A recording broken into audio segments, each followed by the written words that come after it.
ಈಗ ಇಂದಿನ ಪತ್ರಿಕೆಗಳ ಇಣುಕು ನೋಟ. ಜಾರ್ಖಂಡ್ ಮಹಾರಾಷ್ಟ್ರ ಇಂದು ಜನತಂತ್ರದ ಹಬ್ಬ. ಜಾರ್ಖಂಡ್ನ 38 ಕ್ಷೇತ್ರ, ಮಹಾರಾಷ್ಟ್ರದ 288 ಕ್ಷೇತ್ರಗಳಿಗೆ ಮತದಾನ. ರಾಜ್ಯದಲ್ಲಿ 3 ನಾವೀನ್ಯತಾ ಪಾರ್ಕ್, ರಾಜಧಾನಿ ಬೆಂಗಳೂರು, ಮೈಸೂರು, ಬೆಳಗಾವಿ ಜಿಲ್ಲೆಗಳಲ್ಲಿ ಸ್ಥಾಪನೆ. 3 ದಿನಗಳ ಅತಿದೊಡ್ಡ ಟೆಕ್ ಶೃಂಗಕ್ಕೆ ಸಿಎಂ ಸಿದ್ದರಾಮಯ್ಯ ಚಾಲನೆ. ಬಿಪಿಎಲ್ಗೆ ಹೊಸ ಅರ್ಜಿ ಸಲ್ಲಿಸಲು ಅವಕಾಶ. ಯಾವೊಬ್ಬ ಅರ್ಹರು ಅನ್ನಭಾಗ್ಯದಿಂದ ವಂಚಿತರಾಗಲು ಬಿಡಲ್ಲ ಎಂದ ಸಿಎಂ ಸಿದ್ದರಾಮಯ್ಯ. ಉಕ್ರೇನ್ ಯುದ್ಧಕ್ಕೀಗ 1000 ದಿನ. ರಷ್ಯಾದಿಂದ ಮತ್ತೆ ಅಣಕು ಬೆದರಿಕೆ.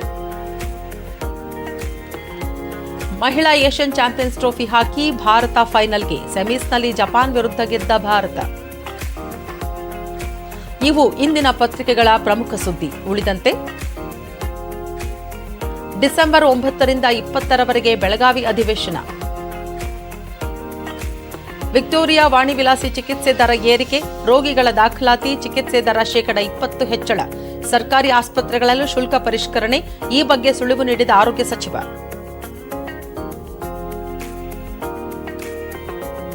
ಜಿಸ್ಯಾಟ್ 8 ವಾಣಿಜ್ಯ ಸಹಯೋಗಕ್ಕೆ ಮುನ್ನುಡಿ. ಸ್ಪೇಸ್ ಎಕ್ಸ್ನ ರಾಕೆಟ್ ಮೂಲಕ ನಭಕ್ಕೆ ಹಾರಿದ ಇಸ್ರೋದ ಮಹತ್ವಾಕಾಂಕ್ಷೆಯ ಉಪಗ್ರಹ. ಮಾಲಿನ್ಯದಿಂದಾಗಿ ದಿಲ್ಲಿಯಲ್ಲಿ ಈಗ ಉಸಿರಾಟ ಸಮಸ್ಯೆ ಏರಿಕೆ. ಆಸ್ಪತ್ರೆಗೆ ದಾಖಲಾಗುವವರ ಪ್ರಮಾಣ ಶೇಕಡ 300ರಷ್ಟು ಹೆಚ್ಚಳ.